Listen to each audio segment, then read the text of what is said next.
and welcome to the Dakota Interviews here on the campus of Bismarck State College in Bismarck, North Dakota. I'm Clay Jenkinson. We're interviewing 100 North Dakotans to try to get a pulse of the state as it enters the second decade of the 21st century. Today my guest is Scot J. Davis, who's the Executive Director of the North Dakota Indian Affairs Commission. Welcome, Scot. Thank you very much, Clay. It's such a pleasure to have you here. I've been wanting to have this conversation for a long time. As you know, North Dakota is blessed in having Native Americans. We have several reservations in the state and a range of Indian tribes, and you have the job of being a liaison between the Native American community and the government of North Dakota. Tell me about that job. Well, boy, it's an interesting job. First of all, I love my job. I really do. I think being blessed by being appointed by then Governor Hoeven, Senator Hoeven, and now 2009. 2009, yeah, it just flies by, and also now serving Governor Dellup, it's been a blessing. I'm out there on the field, so to speak, a lot. I'm out there constantly discussing issues with the tribes and coming up with solutions and negotiations. Constantly communicating with them, and that's important.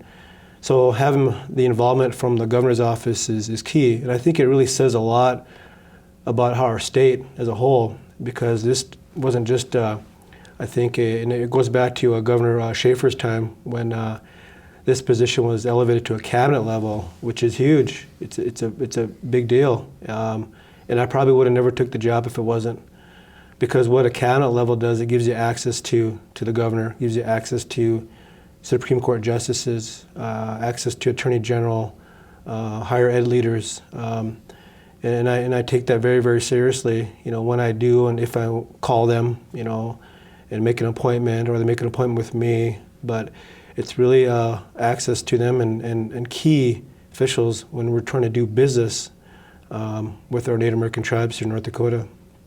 I've noticed throughout my life, and things are changing dramatically in the relationship between whites and Indians, but throughout my life I've noticed that if there's not a Native American at the table, it's easy to talk about things sort of in some sort of Eurocentric way or some bland way that assumes that everyone agrees or we're all from the same background and so on.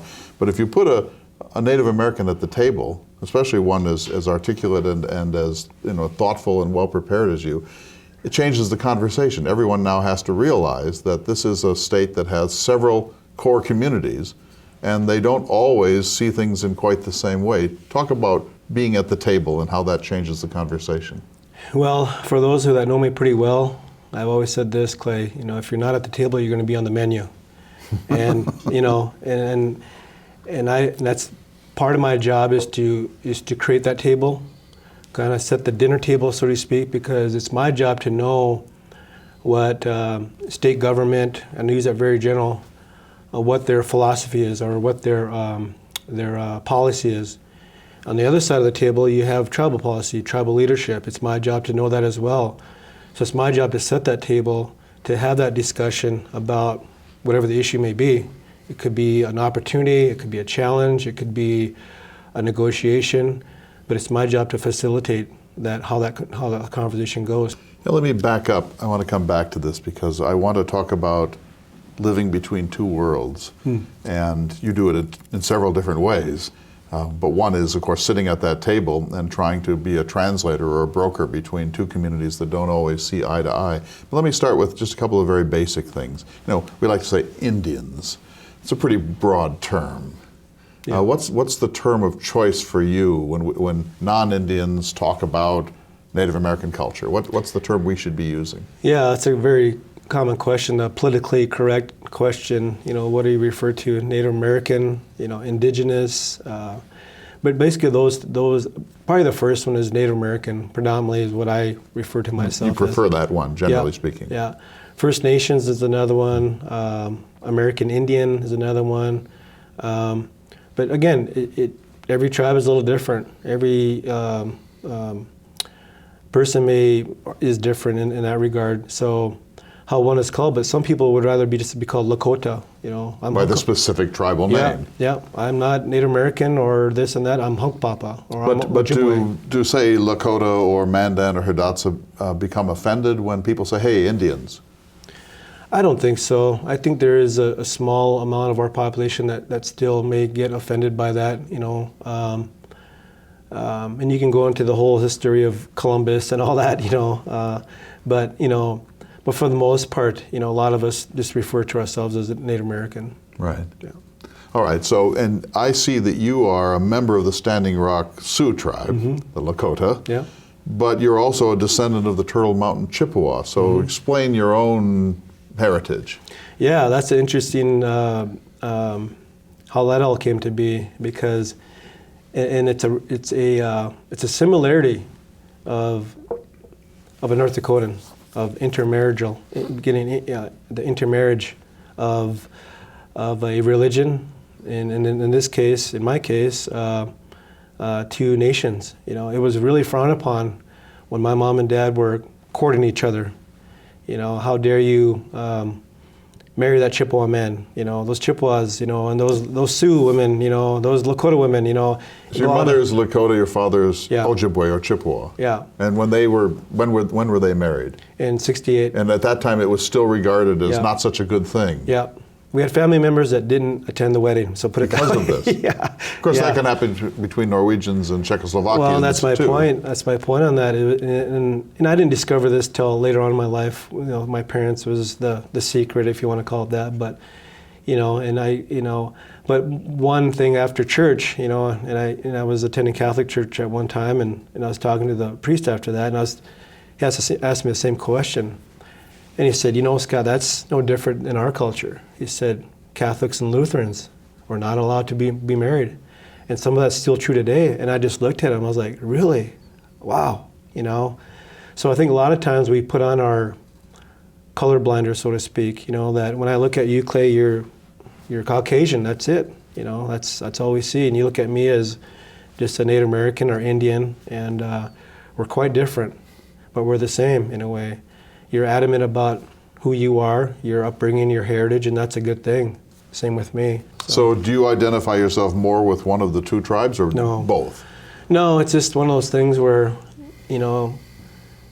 by federal law, you're given a fraction of Indian blood. It's crazy because how we measure our blood is I have problems with that. I've told a lot of people that I'm a full-blood Ojibwe man, and I'm also a full-blood Lakota man.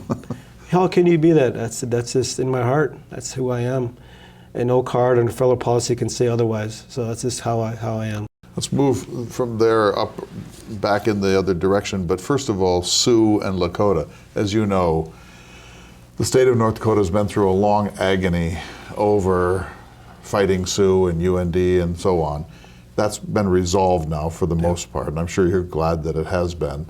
But what is the best way to speak of the Lakota? Because even Lakota often say Sioux. Sioux continues to circulate as a word, even though it's not the best possible word to identify that people.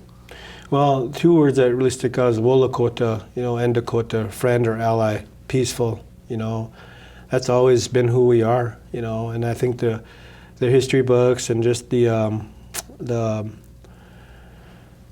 years of the mystique and so forth in the Hollywood hasn't really done us a lot of favors, and it's really painted a bad picture of the hostile, the savages, the imagery, all that stuff of really who we are, and but we're changing it, and open your mind to it, because there's stereotypes I have about you, right?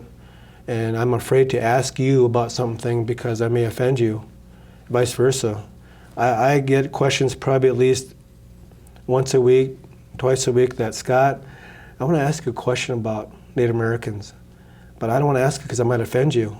And I said, you're not going to offend me because I know who I am. And you've heard it all before. Yeah, I've heard it all before, and I know who I am. I'm very confident of who I am, and ask me, because I think that's the opportunity.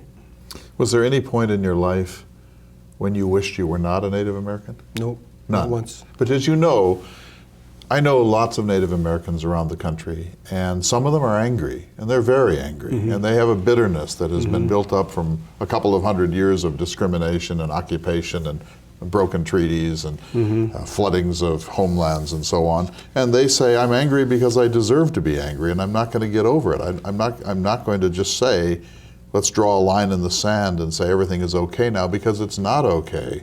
And you meet such people, you know such people. That's not your style. So how did you avoid going down a path that I would consider completely justified, but it's not your path? Well, a few lessons early on in my life. Communication was one of them. Going places where most of what my people are fear to go to. And I've always thought really hard about that, because you can't tell me that our ancestors, when we were going into new territory or new unknown areas, that, you know, warriors would look at each other and say, okay, you go first. I don't want to go down there. You go first, you know. We went because we had to. And that's how I kind of try to live my life, that we have to go places where we're uncomfortable. We have to go there to get comfortable. The other thing about that too, Clay, is that early this morning, me and my wife were having coffee, and you know, we get emails in the morning, we're checking stuff, and she came across this really unique quote, and I think at the time it was great, but it's basically about the history of our people, and for me, and it was really, it goes something like, if the people's memories of the past are bigger than the future, the past will always control the future. And that really hit home with me. Yeah, are people hurt by history? Absolutely, they are. Do they have a right to be? Yes, they do. But the key to that is that we have ceremonies for that. You know, wiping out tear ceremonies. I've been part of that. What is that? Well, when you're mourning for something, when you're hurting from something, when you lost something of significance in your life, you know, you're mourning or you're hurt, you're depressed, you know, there's ceremonies for that. And I went through that myself. And I relate to one at the Dakota 38, the wiping of tears ceremony, that it was decided with them and the leadership there that we can't continue to live like this in hurting, because the more you bring that hurt, you're carrying that along with you, and you can't be free. And it's the same thing with wiping a tear ceremony. You know, when you lose somebody, it hurts. But we all knew, our ancestors knew, that to be healthy, for the strength of the tribe, for the strength of the nation, we can't have that spirit within the tribe. It's not healthy. It's not healthy to do that. And I think we need to translate that here to common times, to modern day with our tribes. Yeah, the past is the past. That's in my DNA. I understand that. I lived that. But for me to be free and to do what I need to do to move forward to more prominence, to where we used to be as a free, truly sovereign nation, that's what we need to do. It's a lot of healing. It's a lot of healing.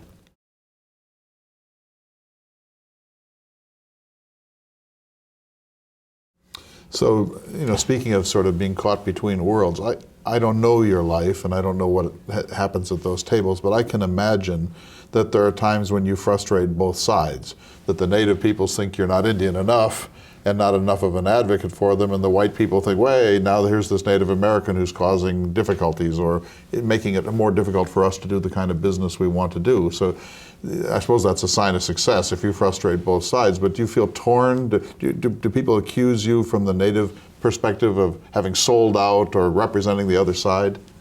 Well, I've gotten that over my time, and that was expected, you know. I think probably the most one that really hurt me was being called an apple Indian. Which, what, red on the outside, white on the inside? Yeah. Is that the worst term of abuse that one can have? For me, personally, yeah. Why? Because it's just not true, obviously, but you know, being educated, so to speak, whatever that means, is very, you know, getting an education from a predominantly white institution, and of course a lot of them are. And I went to tribal colleges, you know, and I've attended those and graduated from one. You went to Haskell, yeah, which is in Kansas. You have an Associate of Arts degree from Haskell Indian Nations University, and a BA in Business and a Master's in Management from the University of Mary here in Bismarck. And you've been to the Bush Foundation Native Nations Rebuilders Program and the Executive Education Program at Harvard. So a very distinguished education. Well, and to me, and I go back to a quote from Mr. Albert Pooley, Hopi and Navajo man. basically he told me this. He said, Scott, if you're not willing to learn, if you're not willing to get your education, somebody or something is going to control you. And he told me that last summer. And boy, that hit home with me. So I've been taking his message, on the road with me quite a bit when I talk with young folks and even, people my age, is that think about education, not so much in the book sense, the academia sense, but the education of how governments work, being active within your state government, with your county government, with your local border town, city government. That's all in an education in itself, and it's some of that is foreign to us because we're kind of not stuck on the sovereignty thing, but we're sovereign, so we just do our own thing. And I'm thinking that's not working. We need to expand that sovereignty into other areas. We need to work with other governments.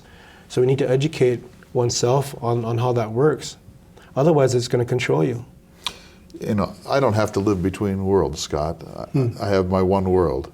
I'm a white male, Caucasian, part of the dominant culture of the United States and North Dakota. I get to live in one world only. I would think that living in two worlds would be at times exhilarating and satisfying, and at times just really a burden. I wouldn't call it a burden. It's a challenge. It's one that I welcome all the time. Some days I'm left scratching my head. Some days I'm wondering, where is this all going? Am I being effective? Am I making a difference, in the world, in our state, with our tribes? Believe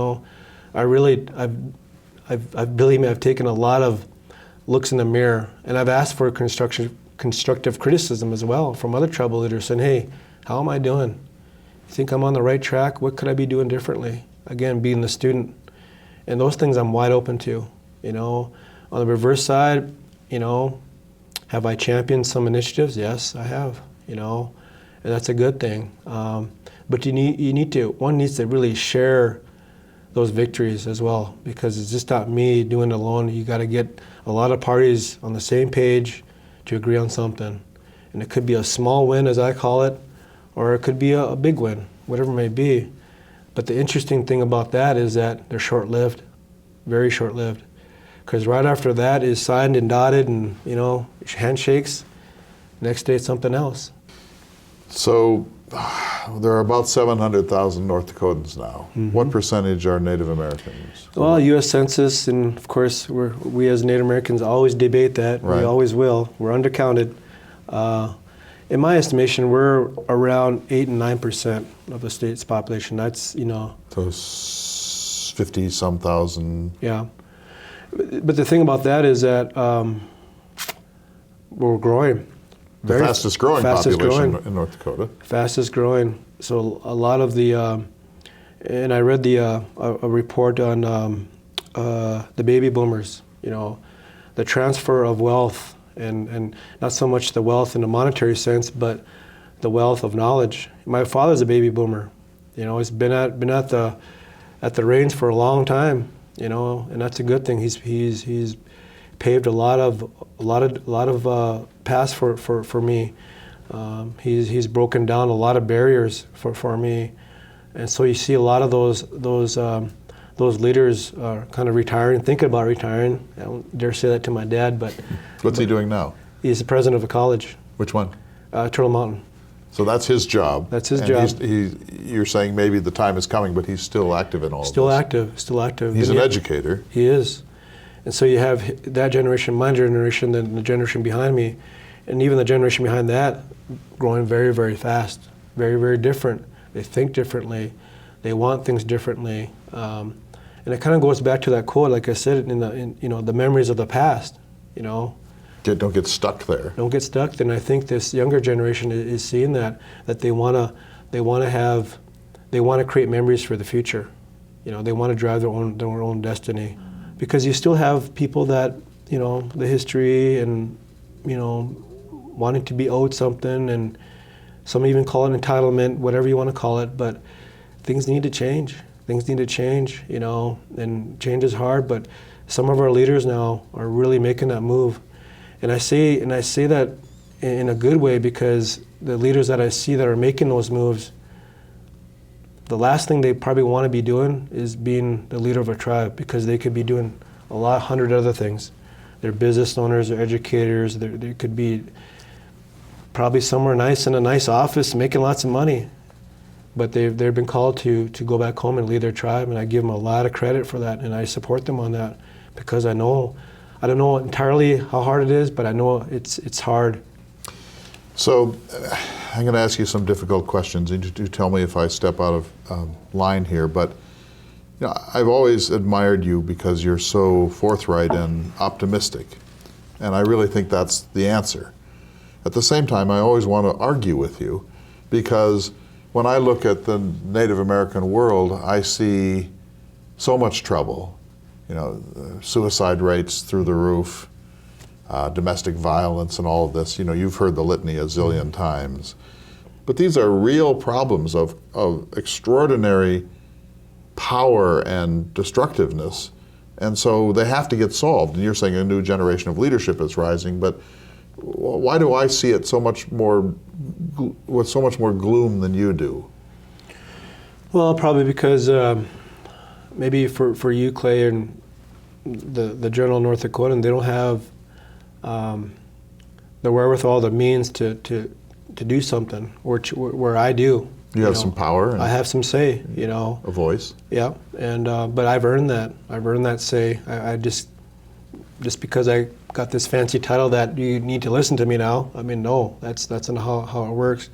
But the other thing is that, when you said I lived it, I have. Granted, I grew up pretty sheltered with my mom and dad, but there's been times in my life where I chose to go down certain paths where I really struggled. I struggled with my drugs and alcohol and being unemployed and all that stuff, and But I think the key to that, knowing that and being part of that, it's hard to debate me on that, of where one needs to do, what one needs to do.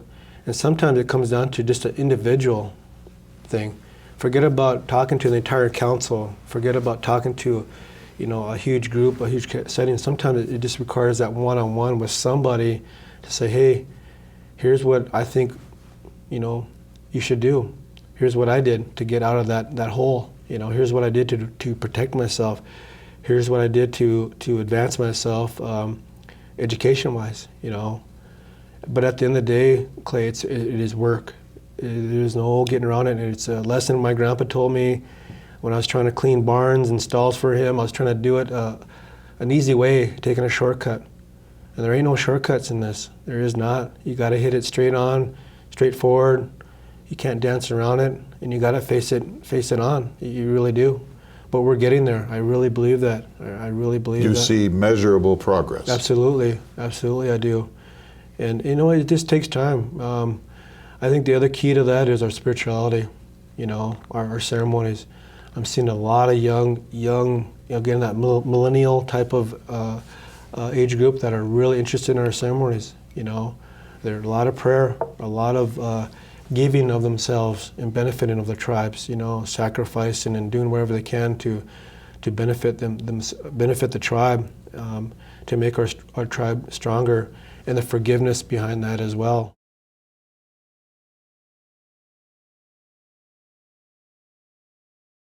So tell me some positive stories of what's going on in Native American culture in North Dakota. Well, prior to my appointment, I worked at a tribal college. There I was right, smack dab in the middle of young, talented, beautiful families and students coming from all over the country here in Bismarck. Yeah, do they have some challenges? Yes, they did, like everybody else, But there they are trying to make a difference. And a lot of them, after they graduate, I kind of track them, so to speak. I watch them graduate and move on to different things. And there's so many success stories like that.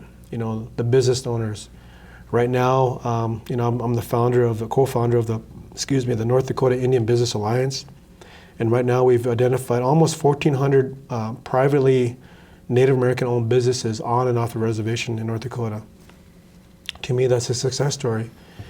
So we got a lot of very savvy business people out there. And that goes back to our tribes. Look at our Mandan villages and talk about I call it the first Bismarck. That was a big, big city. 9 or 13 villages around the mouth of the Heart River Yep. in the 1740s and 50s, before the Exactly. first smallpox epidemic. There was a lot of trade, a lot of commerce there.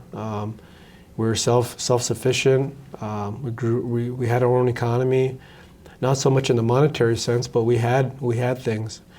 And so those are things that I see with our common business owners of doing just that, providing jobs.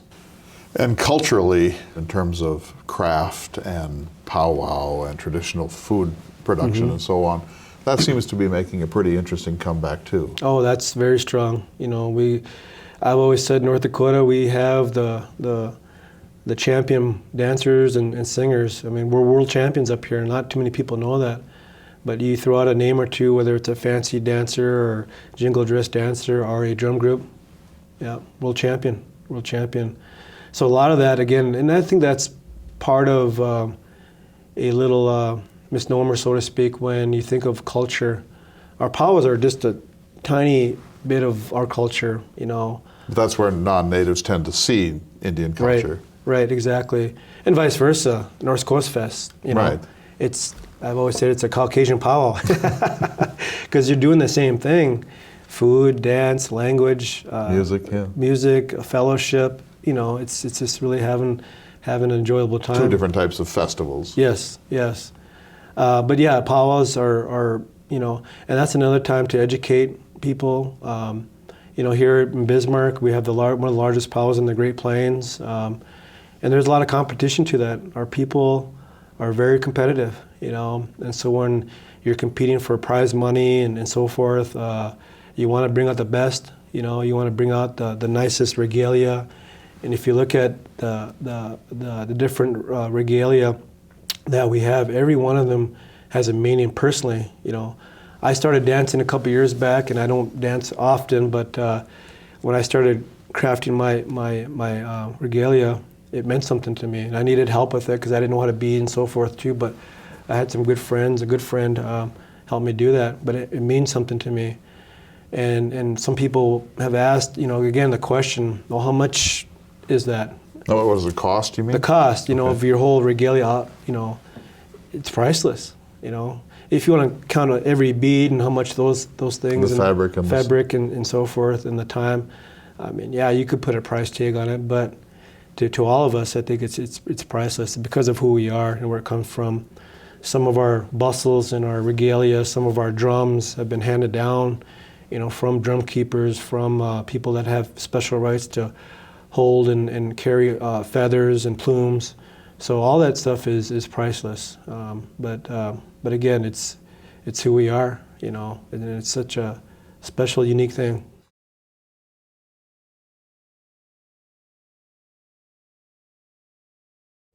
All right, so let's get serious here, Scott. When I talk to Caucasians in North Dakota, the number one attitude that I get about Native Americans is, why can't they get over it? Why can't they get over it and get on board with the American dream like the rest of us? What is it that they're clinging to? Why can't they just join the party of success and materialism and prosperity and so on? You hear this all the time. So let me just be the devil's advocate. Why can't this culture get over it? Well, I can't say that, and we are over it. I mean, the majority are, if you want to call it over history, yeah, we are moving on. Goes back to ceremonies and wiping of tears ceremonies and so forth too. But I think too that's kind of overplayed a lot. What is? Getting over it. Is there history of our relationship? Yeah, that is. But the more we cling to it, the more we dig it up, so to speak.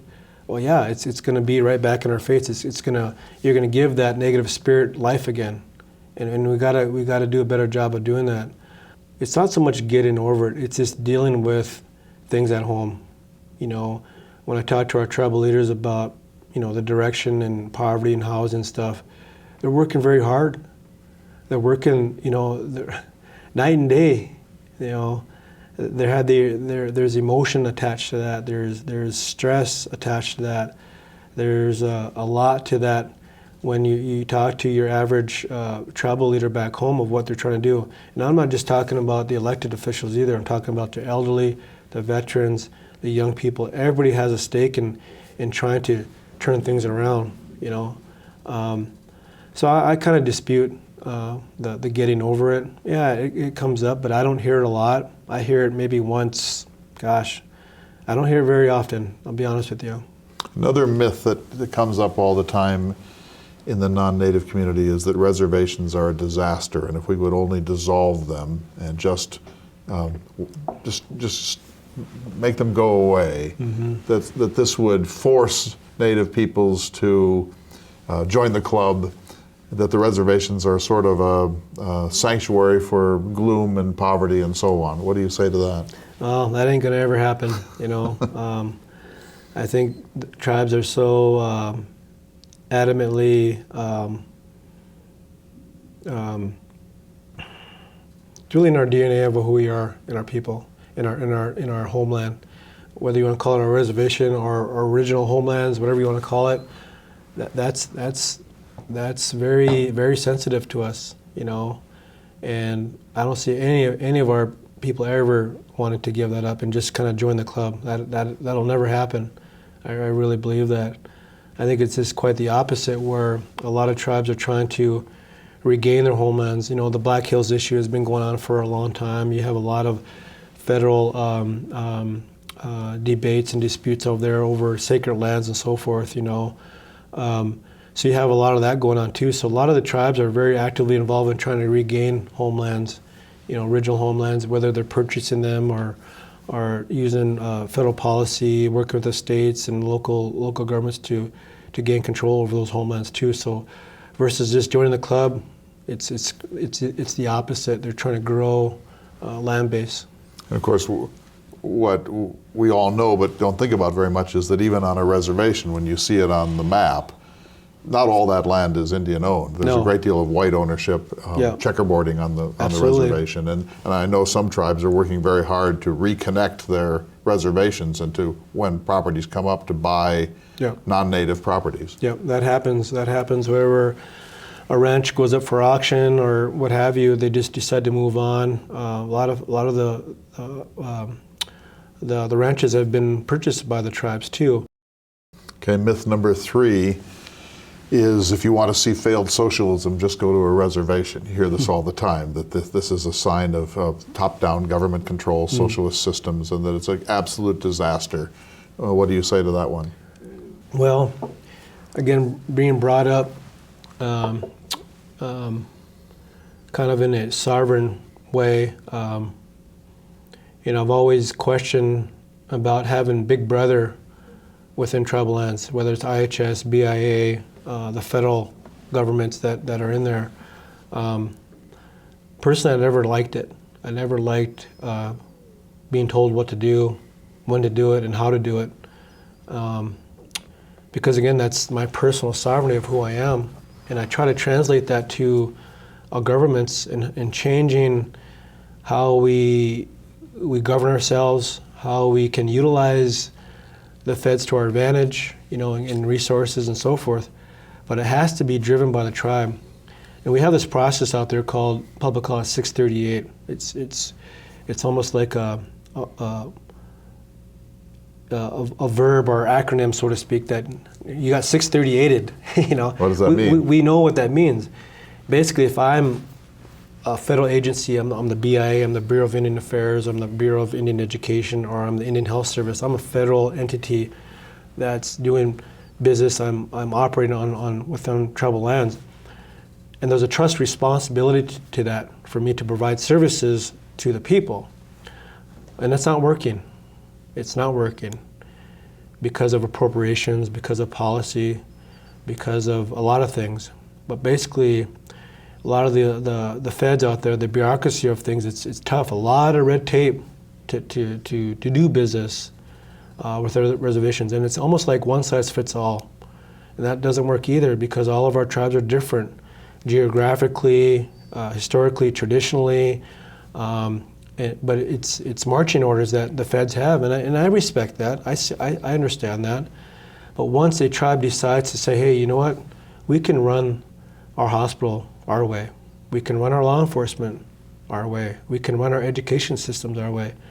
That really motivates me. That really stimulates me. It gets me fired up. I'm thinking, okay, now the tribe is going to execute their own sovereignty. Okay, so myth number 4. Tribal government is corrupt, cronyist, disaster. Faction A comes in, tosses out everybody else. They line their pockets. You hear this all the time, and there's some limited evidence that this has happened in the history of North Dakota. What about the myth of that tribal government is always going to screw it up and be corrupt? Well, over the years of my time paying attention to tribal government and leadership, and there have been some really great leaders out there, and some that have hurt us. And the ones that have hurt us, really, people outside look at that and they build upon it. Right, See, that I becomes told you. the example. Yeah, see, I told you. And I debate that. I really debate that. And it's no different than any other government, whether embezzlement, lining on pockets, kickbacks, it happens everywhere.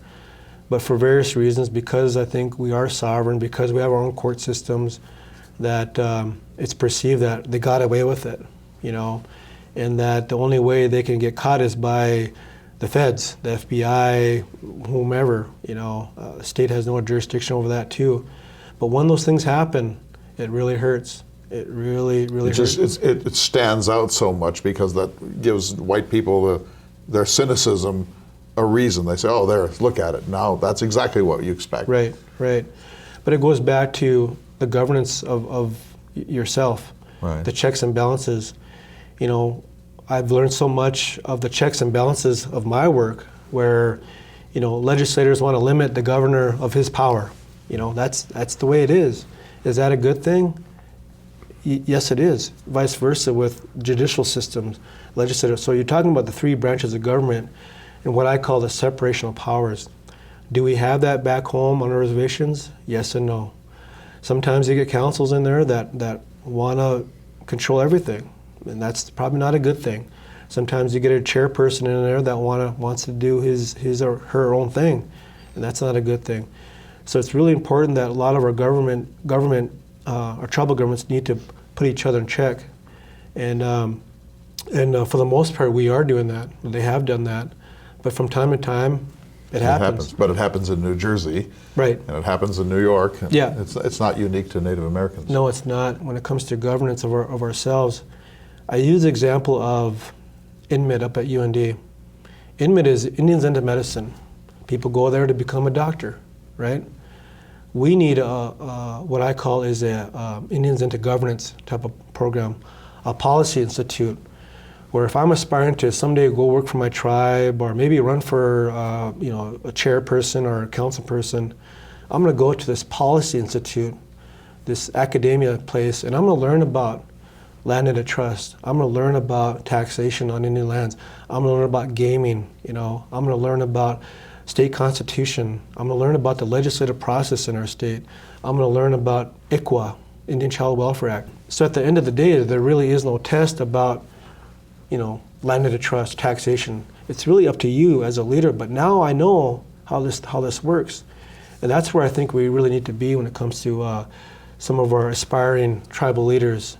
They really need to, because you can Google it all you want, you can talk to former leaders and stuff too, but it isn't until you're right in the middle of it where you have to make a decision, you have to make a tribal resolution, you have to make a law on it, where it becomes really vital. And you better know what you're talking about before you make that decision. I just have 3 more quick myths I want to go through, and then we'll take a break, and then we'll move on to something much more positive. Myth number 5 is that the reservation is just a hotbed for meth and for drugs and for alcohol and fetal alcohol syndrome, and there's a real toxicity problem on the reservations. Can you address that? Well, granted, those are just common characteristics of any poor community. Poor community, whether it's a big city or a county, and there's a lot of counties in our whole United States that have the same issues as our tribes. Part of that, again, I think when I think about just law enforcement and court systems in general, is that there are a feeling, I think, sometimes with some of our tribal leaders that if we do this, if we partner with the state, we're going to give up sovereignty again. And I use example of extradition, and a lot of people who know me, I'm very adamant about extradition when it comes to felony drug warrants. If Scott Davis is dealing drugs up in Bismarck or wherever, and I'm getting caught, and I take off down to Standing Rock, well, legally, that warrant does not follow me. Because that border is a high one Right. in sovereignty terms. Yeah, basically it is. What I've been telling the tribes is that, and vice versa. Now, if I'm dealing drugs in Standing Rock and there's a tribal warrant out for me and I come to Bismarck, does that warrant follow me? Yes and no. Depends on leadership. But there's a whole criminal class that plays that boundary back and forth. They know the loopholes, absolutely. Human trafficking, crimes against women and children, drug dealers. Those 3 or 4, I'm very adamant about exercising tribal sovereignty. Allowing the state, okay, Scott Davis is down here. Yeah, we know he's Go down get here. him. Yeah. You come and pick him up, because more than likely, if I'm dealing drugs up here, I'm dealing drugs down there.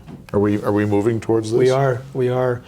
Right now, I have a lot of tribal leaders like this. They're nodding. They're nodding. Yeah. They're not resisting so much. No, and we're looking at their books. Their laws. Okay, what is your extradition process on Standing Rock, on turmoil? They're different. Every one of them are different. We've looked at that.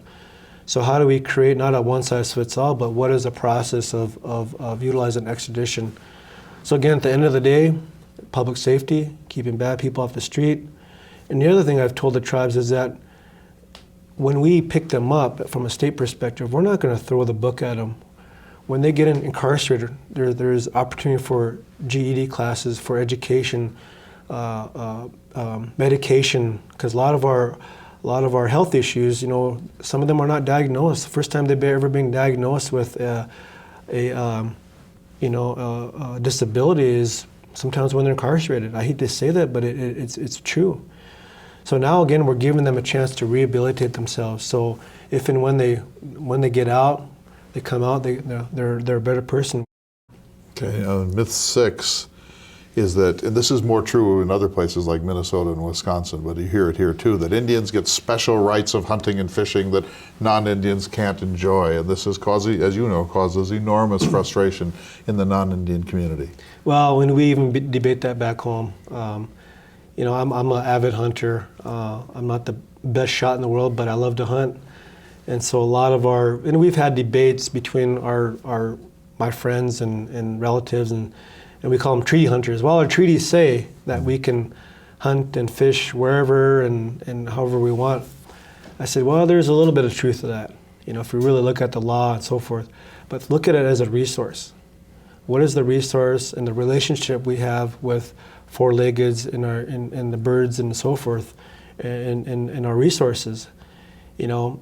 We were never taught to just go and shoot everything and whenever and however we want. Historically and traditionally, we were always taught the ceremony part of harvesting and taking one's life, taking your relative's life. That's very, very, very sensitive. But the other thing about that is we've done a lot of work between our game and fish offices and our tribal offices. We've had a lot of conversations, because again, those are things where maybe historically, before I came along, we didn't really talk about it. But you think about I use the example of the proclamation.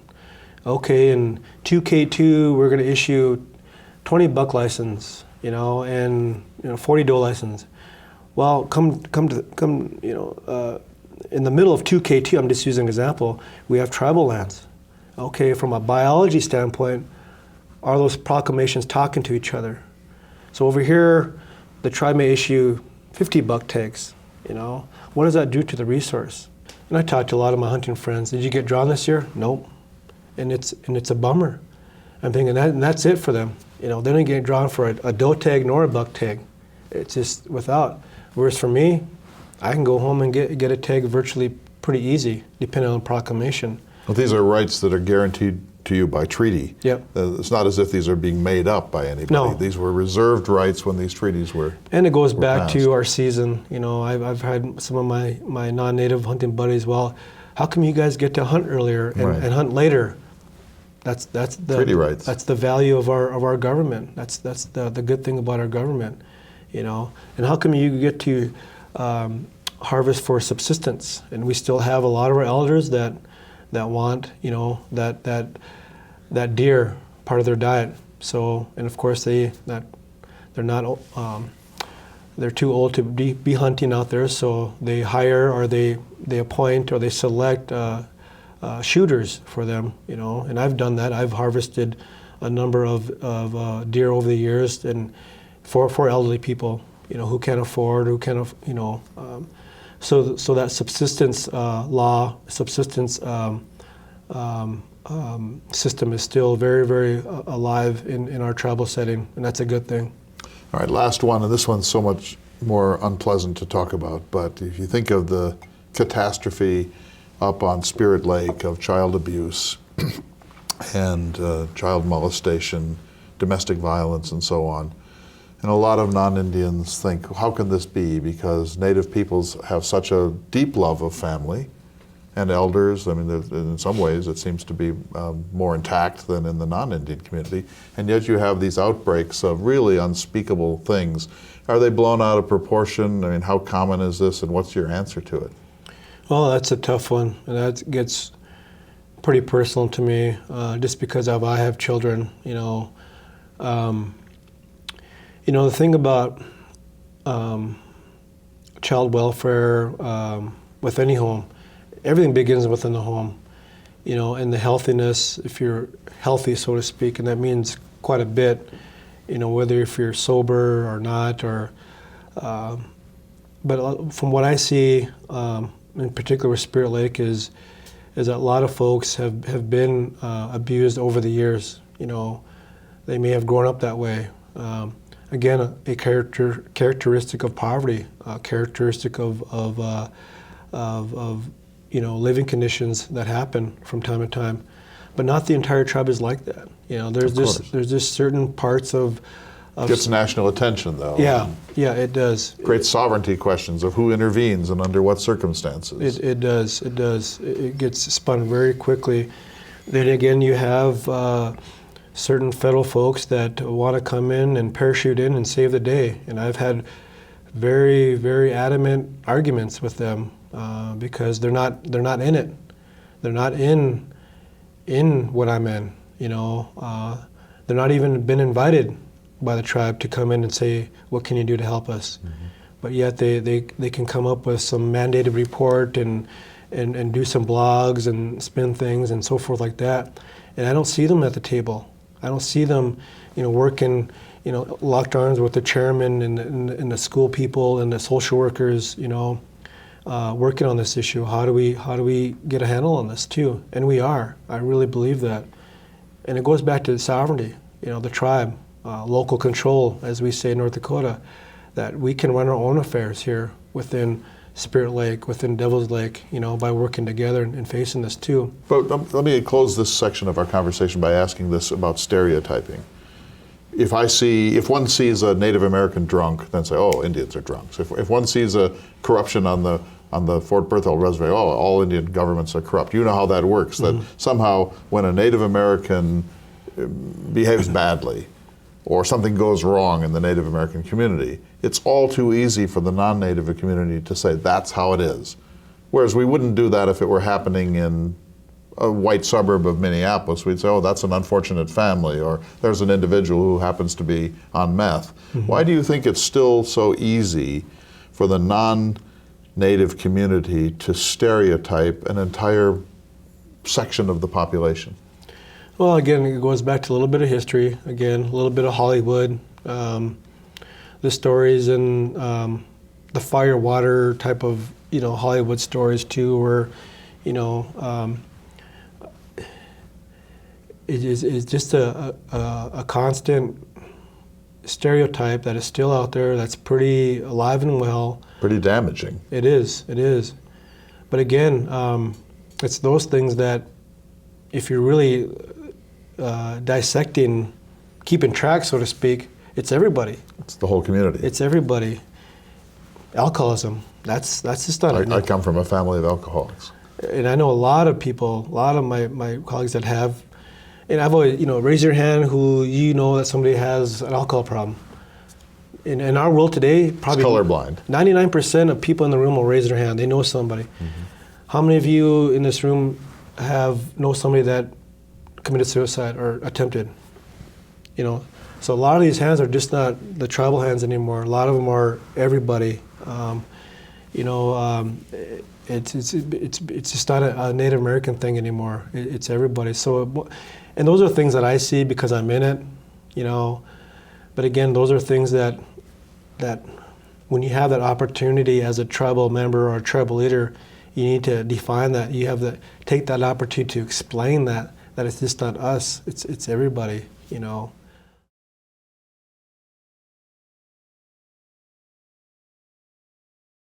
Let me ask this really large, tough question. On average, Native Americans are less wealthy than non-Native Americans in North Dakota, et cetera. There are a whole set of metrics and markers. What's it going to take for us to bring up the two communities so that they can meet on a more harmonious and equal level, and there will not be this sense that there's a first-class North Dakota and then there is Native American North Dakota? Mm-hmm. What do you see?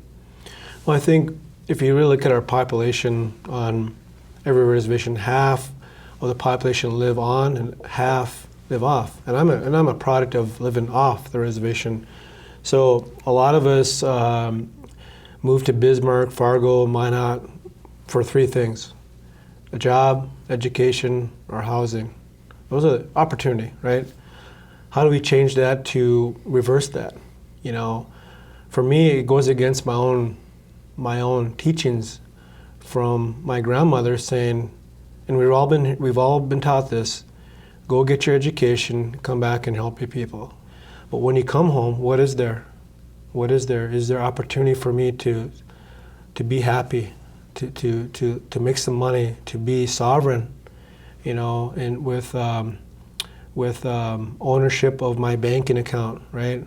Ownership to buy a home, to have a mortgage, to live, like you said, that American dream, the North Dakota dream, And those are things where I think over the years where that mentality of dependency, and I've heard this from other tribal leaders, is that whether we know it or not, we are in a state of dependency. And we need to first recognize that, okay, am I dependent on something? And I use myself as an example of that. Me and my wife, when we first got together, had our first child, things weren't going very good. I my limited education, I was, working labor jobs, framing houses. We were on a federal program, TANF and welfare. And I didn't like that. Because I was working very hard, but at the end of the day, paying your bills, etc. And I recall a very time where I got really emotional was I didn't have enough money to pay for Similac for my daughter. It's a formula. Yeah, a can of milk. And I thought, how did I ever get to this point? This is never going to happen again, So you take that and you multiply that with people back home because of the jobs, the economy, and so forth. But I think what tribal leaders are doing now is that saying, you know what, we as a government really need to think differently about how we create an economy on a reservation. How do we create a friendly, open economic environment through taxation, through policy, through rules? And they have the ability to do that. To say, hey, we're open for business. Come on in. But when investors come in, they see that tribal leaders kind of control the purse strings, of the business deal. And that's a risk. That's a risk.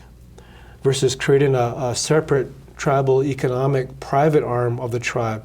Okay, you want to do business with us? You talk to these folks. Because right now the economy is really the federal sector. Either you work for the tribal government, you work for the school system, or you work for the casinos. We need more private sector jobs.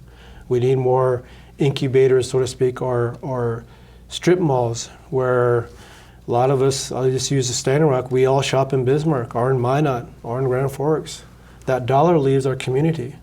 How do we create that dollar coming back to Belcourt, back to Standing Rock, back to Spirit Lake? It's all private business. So we need more of that, and we need more of those rules and again, that open economic environment for jobs. And you can see this change happening. Yep. You do see it. I do. You feel positive about where things are heading. Absolutely. I'm excited about it. And it's not an explosion in your face, it's all over the place, but it's the right type of growth. It's slow, it's steady, it's calculated, it's strong.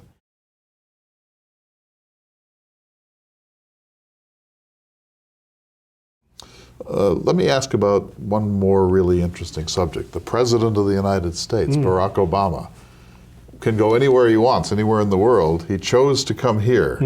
Talk about that. Having a president come to our state, in particular to my tribe. For that purpose alone? For that purpose alone, and for probably the most important purpose, to talk to our youth.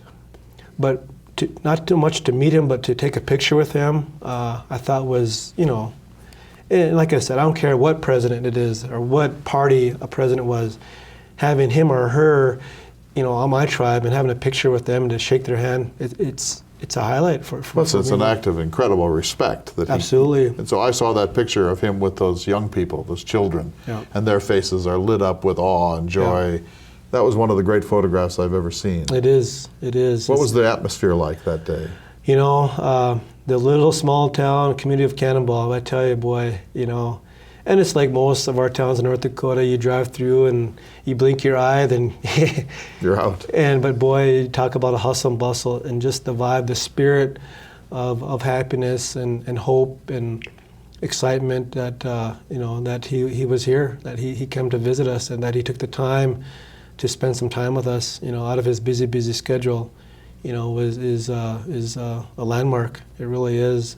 And I hope future presidents will come here, no matter who they are, because we have good things that are not going on with our tribal nations, but our state, and I think we need to profile that because, as you see too, Clay, we are on the map. We are on the spotlight in the national news. We're number one in a lot of areas, and a lot of people are paying attention to us, and part of that is our tribes as well. We're going to watch this with great fascination. Scott Davis, we wish you the best to you and your family and your children and your parents and so on. Thanks so much for joining us in the Dakota Interviews. I'm Clay Jenkinson.